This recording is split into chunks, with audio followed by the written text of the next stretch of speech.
Duas faces da mesma moeda. O que será do conflito entre Irã e Israel? Pergunta.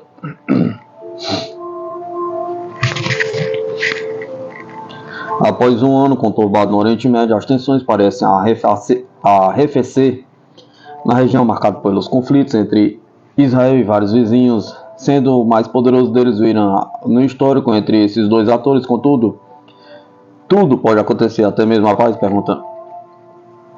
As relações israel-iranianas foram o tema do episódio do Mundial da Sputnik Brasil, apresentado pelos jornalistas Milena Sade e Marcelo Castilho. Por isso, entrevistaram Jorge Morten, mestre em estudos regionais do Oriente Médio pela Escola de Relações Internacionais do Ministério das Relações Exteriores do Irã e atual doutorando em Geopolítica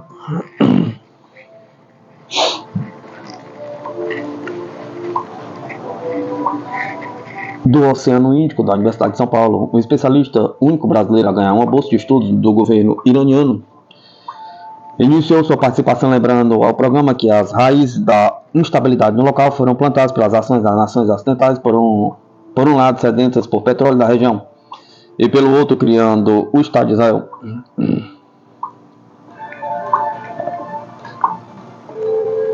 Em 1948 é fundado Israel e em menos de 4 anos há praticamente uma revolução constitucional no Irã. E o petróleo, até então nas mãos dos ingleses, foi nacionalizado. Foram dois movimentos de afirmação nacional que mudaram muito rápido os interesses econômicos da região. Na época, mais da metade do petróleo consumido pelo Ocidente provinha do Irã. E como pode-se esperar, a notícia da nacionalização não foi bem recebida pelas potências euroatlânticas. Em um golpe de Estado, o primeiro-ministro Mohamed Mossadegh é removido do poder e o Shah Mohammad Reza Pahlavi, o filho do ex-monarca, assume o controle do país. Ainda que não tenha retornado o controle da exploração de petróleo para as mãos do Ocidente, o Shah se torna um defensor dos interesses econômicos das potências ocidentais. Esses dois países, Israel e Irã, naquele tempo, no começo dos anos 50 até os anos 70, são os grandes estados marionetes do Ocidente naquela região, disse Morten. Enquanto isso, na época, os países árabes pouco desenvolvidos, há poucas décadas, Dubai era uma cidade-estado com uma rua só, asfaltada, e hoje a gente vê a potência econômica e financeira que são os Emirados, muito às custas do dinheiro ocidental, comenta Morten, eram preteridos dentro da ordenação geopolítica tanto pela produção incipiente de petróleo quanto pela sua relação de inimizade com Israel. Por outro lado, Irã e Israel, por mais estranho que pareça à luz da atualidade, eram aliados. Não era só um alinhamento diplomático, explica Morten. Como havia uma grande troca entre os dois países, eram os países ditos mais ocidentalizados do Oriente Médio que desenvolviam as melhores relações com os Estados Unidos. No entanto, o especialista aponta que tudo muda com a Revolução Iraniana de 1979, ao expulsar o regime pró-ocidental do poder e definir uma linha pró-islâmica. Não fazia sentido manter a boa relação com Israel, um país alinhado ao Ocidente que estava envolvido em um conflito com os palestinos. Nesse ponto, aponta o analista, outra semelhança surge entre Irã e Israel. Ambos os países clamam para si o título de pátria religiosa, Israel dos judeus e Irã dos muçulmanos, principalmente os xiitas. E nesse vácuo de poder criado pelo fim das relações Irã-Israel é aberto um espaço de diálogo para que os países árabes se aproximem da nação hebraica, explica Morten. Ocorre que há centenas de anos os iranianos são vistos com desconfiança por parte do mundo árabe, seja por séculos de dominação territorial prévia ao nascimento do mundo islâmico, seja pela dominação política ocorrida depois pelo califado absida, único de orientação xiita e fortemente influenciado pelos persas. Além de tudo, Israel e Irã, apesar de suas diferenças em termos de território, capacidade econômica e tamanho demográfico, eles impõem cada um à sua maneira a sua influência em toda a região. Esse mesmo receio, quando a influência iraniana no Oriente Médio levou à eclosão da guerra Irã-Iraque em 1980, o impasse da guerra, que durou quase 8 anos e deixou 2 milhões de mortos e feridos, amedrontou tanto Israel quanto os árabes pelo poderio bélico que o Irã pode recrutar em meio ao caos da organização do país após a Revolução Islâmica. No entanto, o que mais assustou os rivais geopolíticos do Irã foi a rapidez com que o país conseguiu se reerguer no pós-guerra, muito em parte graças às vendas de petróleo para a China. Nesse meio tempo, na outra ponta, os árabes passaram a ser os grandes aliados norte-americanos dentro do setor produtivo de hidrocarbonetos, lembra Morten. Para o especialista, as similaridades quase que ontológicas entre os dois países não pararam apenas em sua história. Esse mimetismo pela qual ambas as nações passam faz com que hoje elas sejam duas faces da mesma moeda. Qual é a moeda? Pergunta. A moeda de equilíbrio de forças regionais no Oriente Médio. O Oriente Médio possui uma frágil divisão geopolítica, disse Morton, calçada no pós-Segunda Guerra, quando as nações ocidentais não possuíam mais meios para manter suas colônias na região e tiveram de abrir espaço para os governos locais. Só que, em vez de se arranjarem fronteiras e governos representativos, os espaços geopolíticos foram fracionados e têm regimes que não são legítimos perante a sua população. Esse descontentamento popular pode ser visto durante os protestos da Primavera Árabe, segundo o especialista. Dessa forma, para se manter no poder, esses governantes usam tanto da religião quanto das ameaças representadas por Israel e pelo Irã, cada um em um canto geográfico da região, como inimigos perfeitos para que essas elites árabes se mantivessem no poder.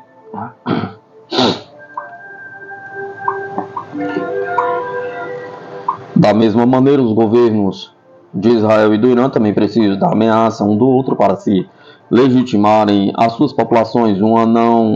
Um não pode sobreviver sem o outro. São de fato duas faces opostas à mesma moeda. Se Israel acabar, o Irã não tem mais motivo para tanta belicosidade para com os árabes e vice-versa. Se o Irã acabar, o jogo regional de Israel acaba ficando sem sentido para o seu entorno árabe. É possível alcançar a paz entre Irã e Israel? Pergunta. Por conta disso, a nação iraniana e a nação hebraica tendem a manter sempre uma relação conflituosa. Não uma que necessariamente vise uma destruição mútua, mas sempre um conflito indireto, como ofensas trocadas em fóruns multilaterais, boicotes, sabotagem, espionagem. Segundo Morton, enquanto não houver uma mudança no governo de alguns desses dois países, não haverá alguma solução pacífica para toda a região.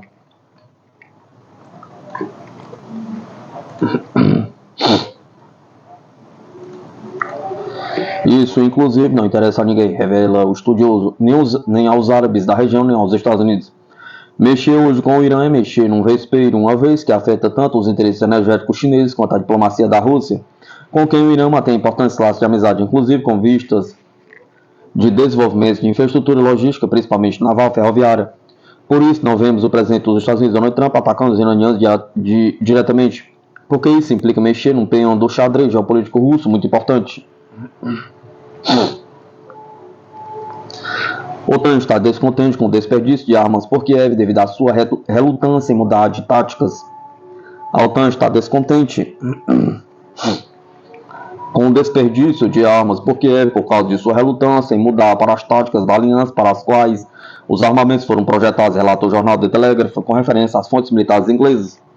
A OTAN está em conflito com a Ucrânia por causa de suas táticas no campo de batalha. Fontes militares inglesas acusam o exército ucraniano de desperdiçar armas e equipamentos caros e de seguir usando as táticas soviéticas, escreveu o artigo. A abordagem soviética considera as armas um instrumento descartável produzido em massa que pode ser usado em quaisquer quantidades contra alvos de qualquer importância ou simplesmente abandonado durante a retirada. Já a OTAN considera cada peça como algo valioso a ser defendido a qualquer custo e só usado contra alvos importantes. De acordo com o jornal, os instrutores ocidentais não conseguiram ensinar táticas de condição de combate da OTAN aos militares ucranianos devido às restrições de tempo. Além disso, a publicação aponta que os militares ucranianos não estão dispostos a adotar as táticas da OTAN, afirmando que são inadequadas para as condições reais do conflito. As discussões chegaram ao ponto em que os instrutores ingleses tiveram que retirar algumas armas para evitar a violência entre os membros insatisfeitos do exército ucraniano, escreve o jornal. Além disso, uma vez que as tropas ucranianas continuam seguindo as táticas de combate soviéticas, Kiev exigiu que os países ocidentais procurassem armas e munições adequadas. Para isso, foram procuradas essas armas em países que anteriormente eram membros da Organização Tratado de Varsóvia, incluindo, por exemplo, a Bulgária. Novo porta-aviões nuclear da França tem DNA da Marinha dos Estados Unidos. A Marinha Francesa e a Marinha dos Estados Unidos estão embarcando em um esforço colaborativo para acelerar e agilizar a modernização e o desenvolvimento de porta-aviões, em grande parte relacionado aos planos franceses de lançar seu segundo porta-aviões até 2037, o Peng. O próximo porta-aviões da França deve chegar ao oceano em 2038, o mesmo ano em que seu único porta-aviões, o Charles de Gaulle, está programado para se aposentar. Maquetes do Peng revelam um porta-aviões de aparência moderna, de convés plano, com uma única ilha e convés de pista frontal estendido, A ilha Nupeng é colocada mais para trás do que aparece no Charles de Gaulle, mas o formato geral e a configuração parecem semelhantes. França e Estados Unidos, uma aliança de porta-aviões, pergunta. O esforço colaborativo entre os Estados Unidos e a França é significativo, pois permite compras em grandes quantidades de equipamentos e componentes-chave para reduzir custos e agilizar a aquisição. Especificamente, o esforço colaborativo se concentra em tecnologias-chave incorporadas aos porta-aviões da classe Ford da Marinha dos Estados Unidos, como a catapulta eletromagnética. Assim como a classe Ford, o novo tanque será movido a energia nuclear e incorporará EMALS, equipamento avançado de parada. EMALS é uma tecnologia avançada que apareceu pela primeira vez no uso Ford, agora está operacional e lançou com sucesso a aeronave de caça do Convair de voo. Os EMALS permitem uma decolagem mais suave, criam menos desgaste na aeronave e permitem uma taxa de surtida mais eficiente e rápida. Anos atrás, um engenheiro especialista da Marinha explicou que os EMALS geram uma decolagem mais suave e estável do que o tipo de lançamento shotgun criado por uma catapulta a vapor tradicional. Em vez disso, os EMALs usam um campo magnético rolante para gerar potência de propulsão suavemente aplicada. Adquirir um número maior de EMALs e AGS é extremamente vantajoso tanto para a Marinha Francesa quanto para a Marinha dos Estados Unidos, porque uma compra de maior volume pode dar suporte à capacidade de produção e preços mais baixos. A General Atomics, fabricante do EMALS, estará melhor posicionada para construir o sistema de forma mais eficiente e bem-sucedida. A aquisição combinada também pode dar suporte à sinergia tecnológica e à cooperação entre a França e os Estados Unidos. Colaborar no desenvolvimento de porta-aviões também faz muito sentido, porque a construção de porta-aviões é extremamente complexa e desafiadora. A Marinha dos Estados Unidos enfrentou esse desafio ao construir o uso Ford pela primeira vez e tentar integrar um novo conjunto de tecnologias avançadas. A maturação e integração do EMALS no uso Ford não foram isentas de contratempos e desafios tecnológicos. No entanto, a Marinha finalmente obteve sucesso em seu esforço de vanguarda para implantar uma nova geração de tecnologia de lançamento de ataque aéreo que mudou o paradigma. No futuro também há valor estratégico e tático de longo prazo associado à colaboração tecnológica francesa e norte-americana, pois provavelmente apoiará a interoperabilidade operacional entre as operações de guerra marítima dos dois países. Isso permitiria operações conjuntas de porta-aviões duplos e agilizaria campanhas conjuntas de ataque aéreo multinacional. Em um sentido inicial, claro, essa formação de porta-aviões multinacional permitiria que as operações de ataque escalassem qualquer potencial campanha de ataque aéreo marítimo. A Marinha dos Estados Unidos conduziu em várias ocasiões operações de treinamento de porta-aviões duplo no Pacífico para solidificar missões de ataque colaborativo em escala muito maior. Se a comunicação for estabelecida e segura em apoio a lançamentos aéreos coordenados, uma campanha aérea lançada do oceano pode dobrar ou até triplicar de tamanho.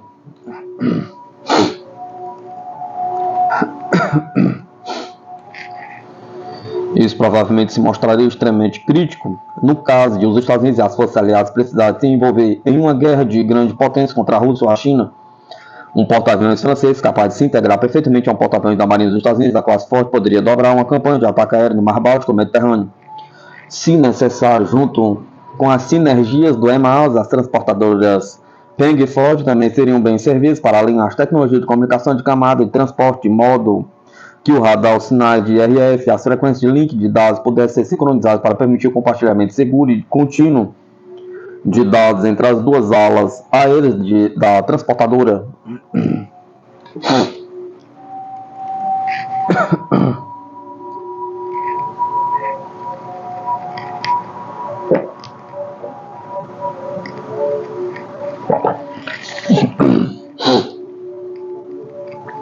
A China está a jogar um jogo perigoso de galinha militar com a Austrália.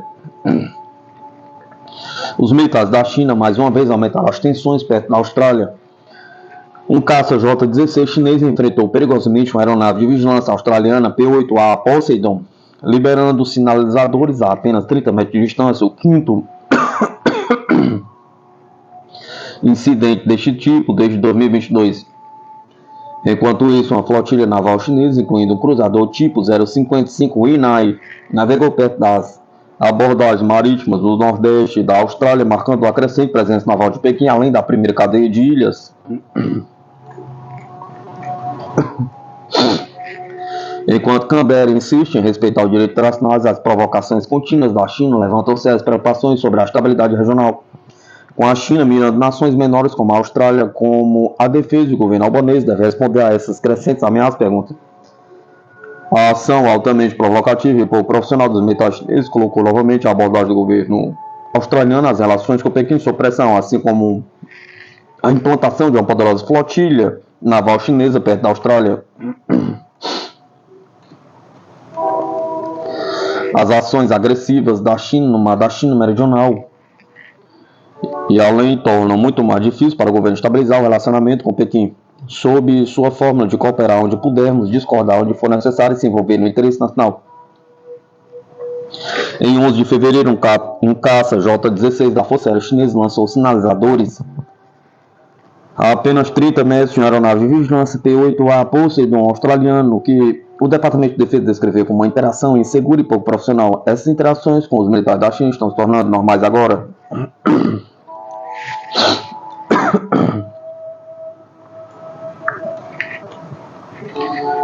O lançamento do sinalizador relatado em 13 de fevereiro foi o quinto incidente conhecido de comportamento inseguro dos militares chineses em relação à Força de Defesa Australiana desde 2022.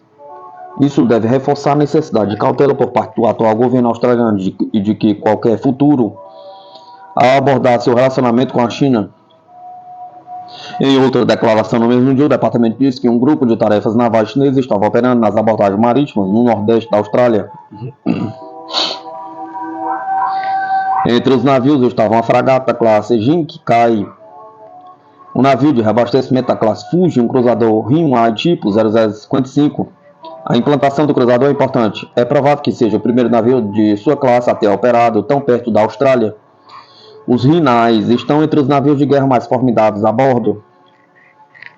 Cada um tem 112 células de mísseis de lançamento vertical e pode transportar uma grande carga de armas, incluindo mísseis de cruzeiro antinavio, mísseis terra, torpedos e armas antissubmarinas. Embora ainda não esteja claro se a China está incorporando mísseis de cruzeiro de ataque terrestre da classe Rinhai, espaço que eles poderiam ser facilmente encontrados em uma embarcação com tantas células de lançamento. É importante enfatizar que a flotilha está operando dentro do direito internacional, assim como é importante observar que navios de guerra e aeronaves australianos no mar da China Meridional operam em águas e espaços aéreos internacionais, como fazem há décadas. Os dois desenvolvimentos anunciados em 13 de fevereiro enviam sinais importantes sobre a futura postura militar da China.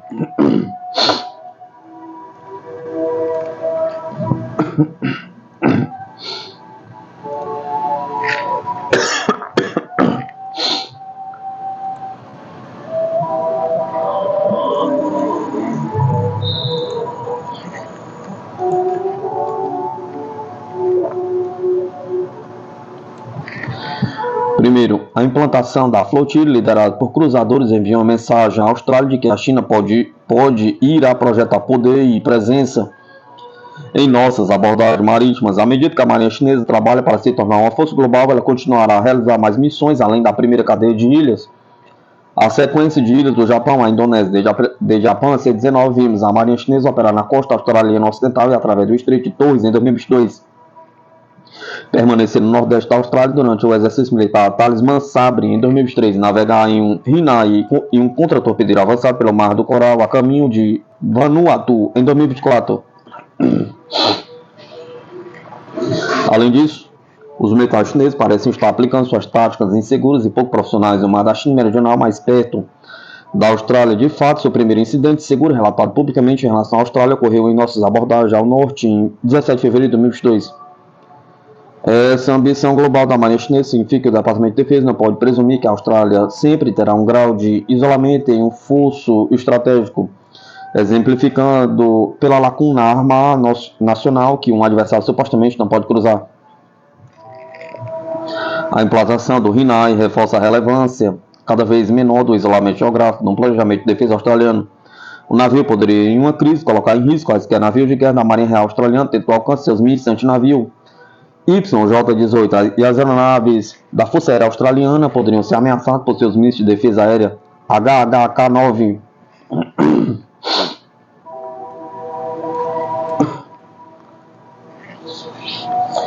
A Austrália deve esperar mais agressões de pilotos de caças chineses contra aeronaves de patrulha da Marinha, de patrulha marítima da Força Aérea Australiana no espaço aéreo internacional sobre o mar da China Meridional. Pequim tem reputação de tais provocações, especialmente contra aliados dos Estados Unidos.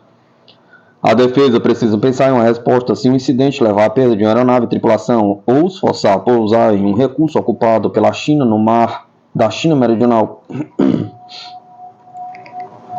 Em relação à nova administração Trump, a China provavelmente quer manter sua pólvora seca, buscando minimizar um conflito comercial iminente e administrar uma economia em deteriorização que depende fortemente de exportações. No entanto, devemos esperar que os militares da China continuem a mirar em países menores como a Austrália para acabar com sua presença militar de longa data na Fish Island Shai.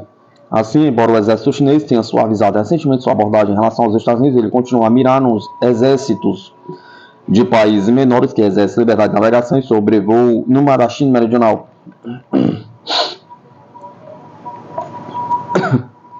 Além da Austrália, Canadá, Holanda e Filipinas foram submetidas a ações seguras do exército chinês nos últimos 18 meses.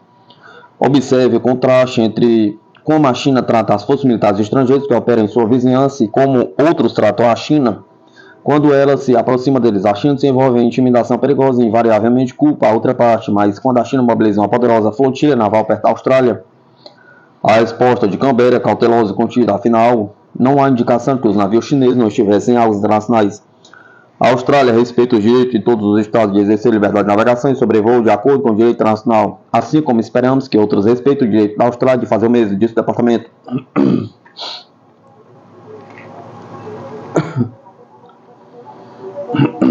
Mas é preciso perguntar se alguém na liderança chinesa ouve as declarações educadas da Austrália e pergunta: esses incidentes sobre o mar da China Meridional continuam acontecendo, sugerindo que nossa abordagem atual para dissuadir incidentes futuros simplesmente não é eficaz.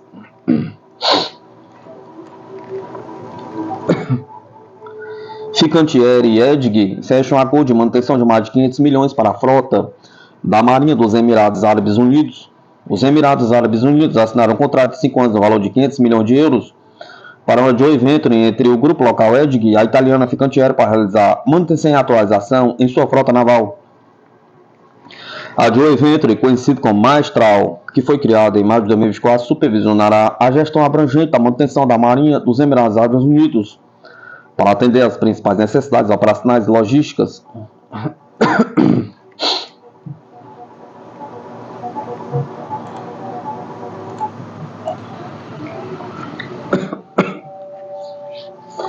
E apoiará a jornada de transformação da Marinha dos Emirados Árabes Unidos para novos níveis de desempenho, disse a Fincantieri. Em um comunicado, o acordo reflete a iniciativa de empresas italianas, incluindo Fincantieri e Leonardo, de firmar parcerias de longo prazo com empresas do Golfo para transferir habilidades e tecnologias. Quando foi lançada, a Fincantieri disse que a joint venture seria 51% de propriedade da Edg, mas administrada por gerentes da Fincantieri e teria como objetivo construir e vender navios de guerra para países não pertencentes à OTAN, aproveitando as relações dos Emirados Árabes Unidos com outros estados e o financiamento de crédito à exportação que ele oferece.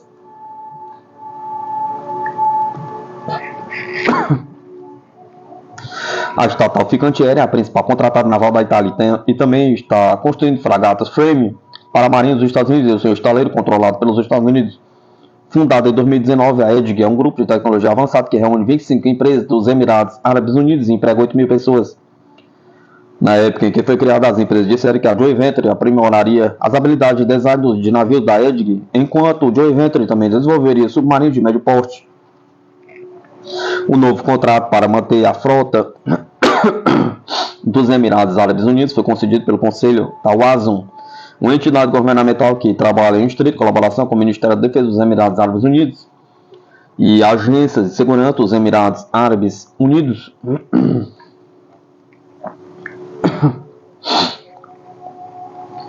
Submarinos de ataque da classe Taigei do Japão têm uma arma secreta. Os submarinos de ataque diesel-elétricos da classe Taigei do Japão, em construção para a Força de Autodefesa Marítima do Japão, são categorizados como convencionais, ou seja, equipados com um sistema de propulsão não nuclear. Mas esse é o único aspecto do seu design que merece esse rótulo. Às vezes considerado depreciativo, ele é tudo menos convencional em mais de um aspecto.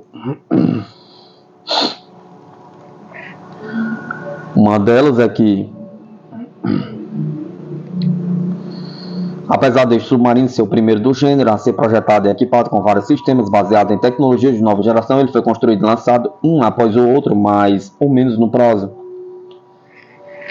O quinto submarino desta classe foi lançado apenas em outubro de 2024. Este é o feito de não ficar para trás no cronograma que muito poucas plataformas navais modernas e avançadas podem reivindicar.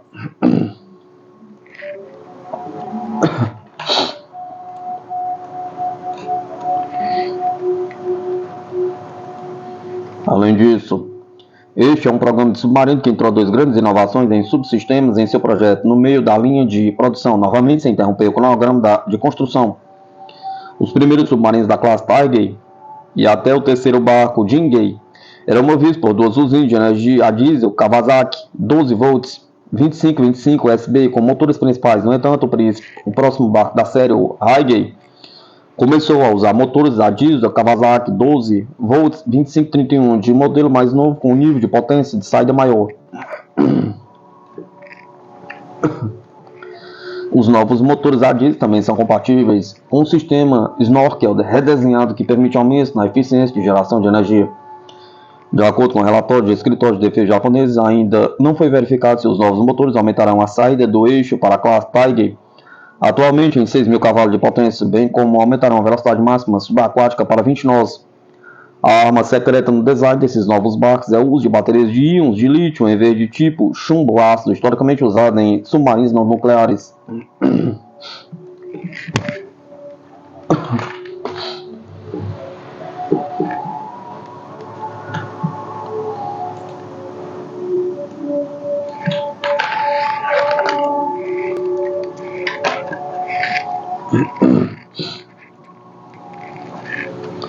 O Japão é até agora a única nação que utilizou essa nova tecnologia no design de submarinos. Essas baterias fornecem aos barcos da Força Marítima do Japão alguns dos números de desempenho subaquático mais avançados de qualquer força submarina do mundo. As vantagens da bateria de íons de lítio incluem maiores taxas de descarga da bateria, tempo de recarga mais rápido e maior densidade em energia, sendo esta última sempre o objetivo principal de quaisquer usina de energia submarina. As baterias de chumbo ácido também são menos eficientes no armazenamento de energia do que as baterias de íons de lítio usadas no submarino Tiger.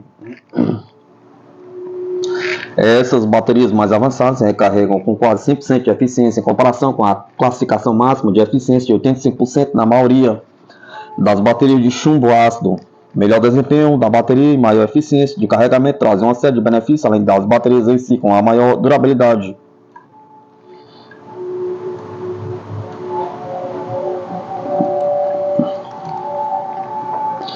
Os resultados de desempenho aprimorado são operações silenciosas aprimoradas, melhores velocidades de sprints, maior resistência subaquática, desempenho geral significativo maior em comparação com outros submarinos convencionais. No entanto, talvez a diferença mais importante do ponto de vista do projetista, o submarino, seja que o desempenho do íon lítio economiza peso e complexidade ao tornar desnecessário um sistema de propulsão independente de ar para estender a durabilidade dos percursos subaquáticos.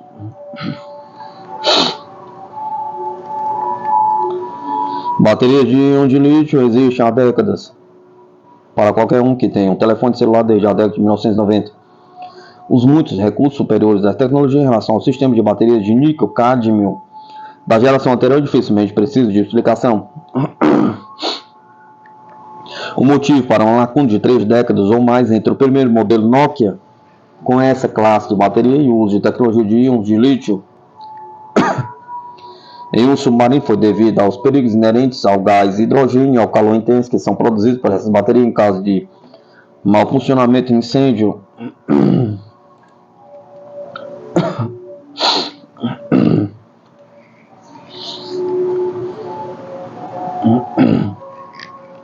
Daí os anúncios a bordo da maioria dos voos comerciais sobre não mover seu assento e pressionar o botão para chamar a tripulação à cabine de seu smartphone escorregar para dentro de seu assento. O submarino japonês e as empresas de defesa contratadas para desenvolver e amadurecer essa tecnologia conseguiram de alguma forma lidar com esses riscos potenciais por meio de programas muito abrangentes de pesquisa, design e testes. Esse processo vem sendo trabalhado há mais de 20 anos e foi desenvolvido para aplicações aeroespaciais e também para plataformas marítimas.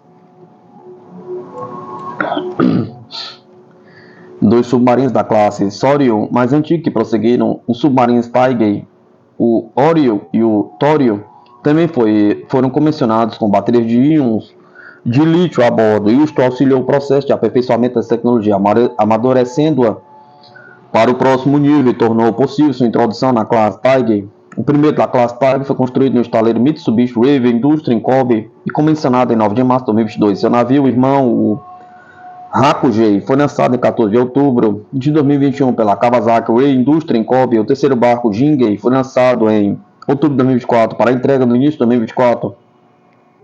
O uso dos dois estaleiros dos conglomerados corporativos japoneses RAI é um fator importante para que esses submarinos mantenham seu cronograma de produção, já que pelo menos 9 submarinos da classe Taigei estão planejados para entrar em serviço nos próximos anos.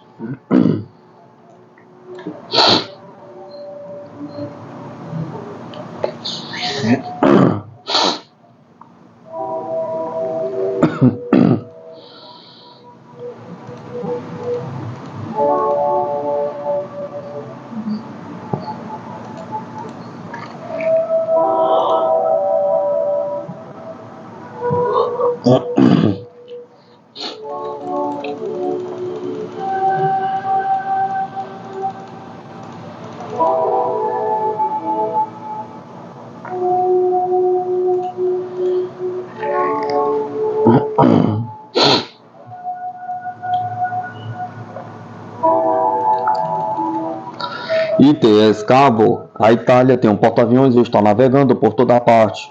O ITS Cavo 550 da Marinha Italiana é o único porta-aviões da frota e está em serviço há quase 16 anos. O navio teve um longo período de desempenho de operações em mais de uma região do mundo.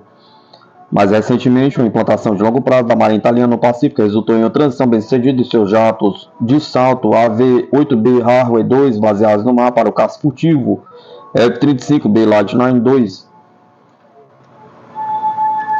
O porta-aviões atingiu a capacidade operacional inicial com esta aeronave durante exercícios com parceiros nesta implantação do Indo-Pacífico, diz o comandante do Carrier Strike Group, contra-almirante Giancarlo Ciappina.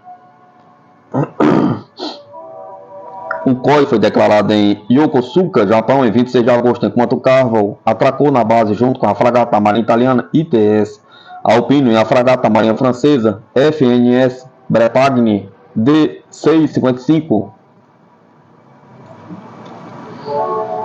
Esta campanha foi muito proveitosa para declarar nossas capacidades operacionais iniciais de nossos F-35BS, porque todo o treinamento que temos realizado compôs a estrutura necessária para que possamos operar a aeronave, disse Ciappina durante uma entrevista coletiva a bordo do porta-aviões, enquanto estava atracado na base naval de Changi durante uma visita ao porto de Singapura. Ciappina disse que o F-35BS da Marinha Italiana também chegará ao IOC para operações expedicionárias baseadas no mar. Durante esta implantação, a Marinha Italiana liderou a operação com apoio da Força Aérea Italiana.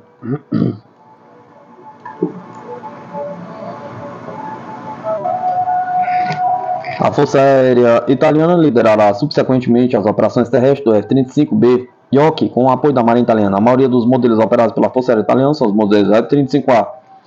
No entanto, a Força ainda usou o modelo B para operações de espécie de campos de aviação expedicionárias e operações marítimas do CAVO. O CSG também participou do exercício multinacional Pitch Black da Força Aérea Real Australiana, que ocorreu em 12 de julho a 2 de agosto de 2024, na Austrália. Durante este exercício, o F-35B realizou disparos reais dos mísseis avançados de médio alcance AIM-120, AIM-100, nas águas oceânicas perto de Guam, com atividades também voltadas para atingir o COI. Há algumas coisas que são muito difíceis de duplicar no espaço aéreo europeu, disse Ciappina. Na Austrália e em Guam tínhamos um enorme espaço aéreo para treinamento, junto com grandes campos de tiro para operar e realizar disparos reais. Ciappina acrescentou que, graças a essas atividades, CAVO não teria necessidade de ser enviado novamente aos Estados Unidos, como foi feito em 2021.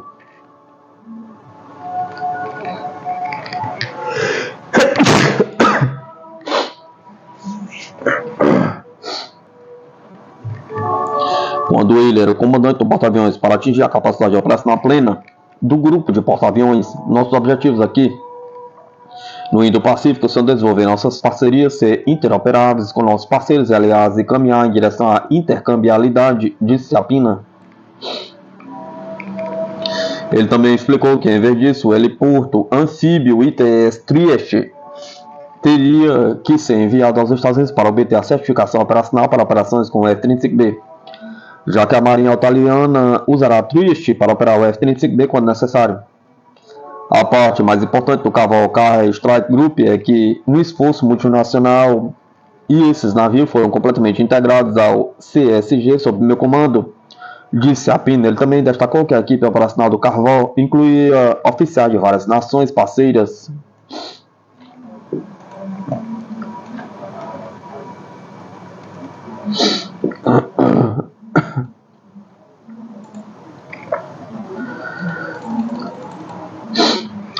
Sapina explicou que uma simbiose adicional alcançada com a implantação do ITS Cavalnaz foram os esforços cooperativos com a Força de Autodefesa Marítima Japonesa, com o Japão planejando operar F-35BS a partir de seus porta-helicópteros Destroyer Class Izumo.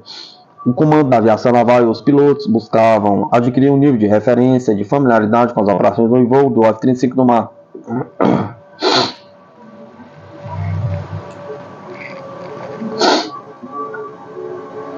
O objetivo das forças do Japão era aprender os detalhes de como o F-35B é operado em um navio de tamanho comparável e obter informações sobre como as operações de porta-aviões F-35B são gerenciadas a bordo. O ITS Carvol hospedou oficiais da Força Aérea Japonesa enquanto estavam atracados no Japão, incluindo tanto da Força Naval quanto operadores do F-35 da Força de Autodefesa Aérea do Japão. Durante o período do Japão, o navio realizou o exercício Noble Rave 24-3 de 27 a 29 de agosto com o contra-torpedeiro e porta-helicóptero JS Izumo do Japão, contra-torpedeiro JS Onami, um submarino do Japão e uma aeronave de patrulha marítima Kawasaki P-1.